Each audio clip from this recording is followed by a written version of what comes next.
কুমিল্লায় এক মুক্তিযোদ্ধাকে জুতার মালা পরিয়ে সারা গ্রামে অপমান করা হয়েছে এবং গ্রামবাসীর কাছে মাপ চাইতে বাধ্য করা হচ্ছে। প্রশ্ন হলো, এই মুক্তিযোদ্ধার কি অপরাধ? অপরাধ হলো সে ছিল আওয়ামী লীগ, সে ছিল শেখ হাসিনার সহযোগী সহকারী। এই অপরাধে আপনারা দেখতে পাচ্ছেন যে তার গলায় এই যে জুতার মালা দেখতে পাচ্ছেন, আপনারা দেখতে পাচ্ছেন যে তার গলায় জুতোর মালা। একজন মুক্তিযোদ্ধার গলায় জুতার মালা, এটা কি মেনে নেওয়া যায়? কি এমন অন্যায় করেছিল, কি অপরাধ করেছিল তার জীবনে যে এখন তার গলায় জুতোর মালা? আমরা কি 1971 সাল ভুলতে বসেছি? আমরা কি রাজাকারদের হাতে দেশটা ছেড়ে দিলাম? আমাদের ভিতরে কি মায়া দয়া বলতে কিছু নাই? আমরা কি সারা জীবন এভাবে একজন আরেকজনকে অপমান করেই যাব? আমরা কি কখনোই সহনশীল, সহিষ্ণু, মায়াশীল, দয়াশীল লোক হতে পারবো না? আমাদের ভিতরে কি কখনোই হিংসা, প্রতিশোধ পরায়ণতা দূর কি হবে না? আমরা কি আজীবন এভাবেই থাকবো? আমাকে মারলো, বিনিময়ে আমিও মারলাম, প্রতিশোধ হলো, আবার সে আবার ক্ষমতায় আসলো, আমাকে মারলো, এভাবেই কি জিন্দেগি চলবে? আসুন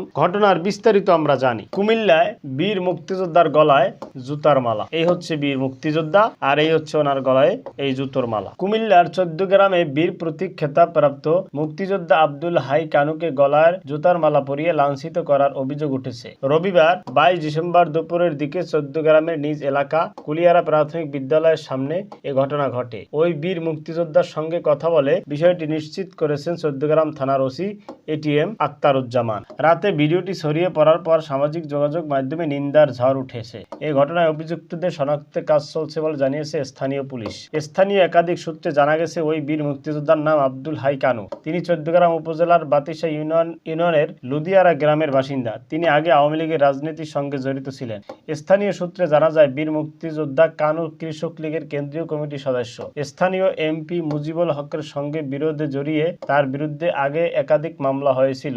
রোববার দুপুরে তাকে একা পেয়ে স্থানীয় 10 থেকে 12 ব্যক্তি হেনস্থা করে গলায় জুতার মালা দেয়। ভাইরাল হওয়া ভিডিওতে দেখা যায় স্থানীয় জামাত সমর্থক প্রবাসী আব্দুল হাশেমের নেতৃত্বে ওহিদ রাসেল পলাশ সহ 10 থেকে 12 জন ব্যক্তি বীর মুক্তিযোদ্ধা কানুর গলায় জুতার মালা দিয়ে এলাকা থেকে এমনকি কুমিল্লা থাকতে পারবে না বলে হুমকি দিচ্ছেন। এ সময় তিনি জুতার মালা সরিয়ে এলাকায় আর আসবেন না বলেও জানান। এ সময় তার ভিডিও ধারণ ও ছবি নেওয়া হয়। ওই ব্যক্তিরা বলতে থাকে, এক গ্রামের লোকের সামনে মাপ চাইতে পারবেন কিনা? অন্যরা বলতে থাকে তিনি কুমিল্লা আউট, এলাকা আউট, ছেড়ে দাও। এ বিষয়ে মুক্তিযোদ্ধা আব্দুল হাই কানু সাংবাদিকদের বলেন, হঠাৎ আমাকে একা পেয়ে জোর করে ওরা জুতার মালা গলায় দিয়ে ভিডিও করে। বিচার কার কাছে চাইবো? মামলা দিয়ে আর কি হবে? তারা সবাই জামাতের রাজনীতি করে। আমি আওয়ামী লীগ করলেও বিগত দিনে তাদের কোনো ক্ষতি করিনি। উল্টো আওয়ামী লীগের এমপির নোশানালে পরে 8 বছর এলাকা ছাড়া ছিলাম।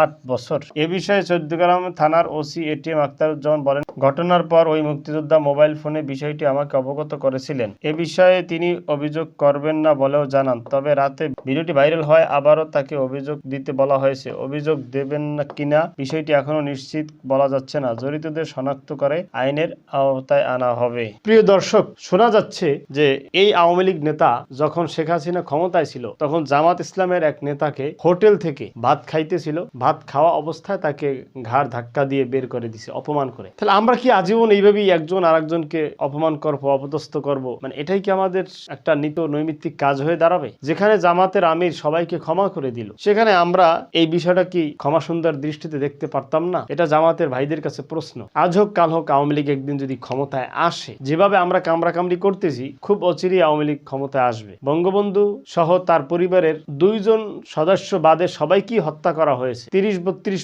বছর পর হলেও বঙ্গবন্ধুর ফ্যামিলি ক্ষমতায় কিন্তু আসছে। আজকের এই ভিডিও বলা যায় আগামী 100 বছর, 200 বছর অথবা কিয়ামত পর্যন্ত এই ভিডিও কিন্তু থাকবে। তাদের কাছেও কিন্তু এই ভিডিও ফুটেজ থাকবে। এই বীর মুক্তিযোদ্ধার সন্তানেরা এগুলো কি দেখতেছে না? তাদের নাতি নাতিরা কি এগুলো দেখবে না? তারাও তো আমাদের কাছ থেকে এই হিংসার বীজটাই নিবে। আমরা যে হিংসার বীজ বপন করতেছি, তারা সেটা আবার আমাদের উপর অ্যাপ্লাই করবে, আমার এটা মনে হয়। যাই হোক, হিংসা দূর হোক, সবাই শান্তিপূর্ণভাবে অবস্থান করি। আল্লাহ তাআলা সবাইকে সহিবুঝ দান করুন, বাংলাদেশকে সুখী সমৃদ্ধি দেশ হিসাবে কবুল করুন।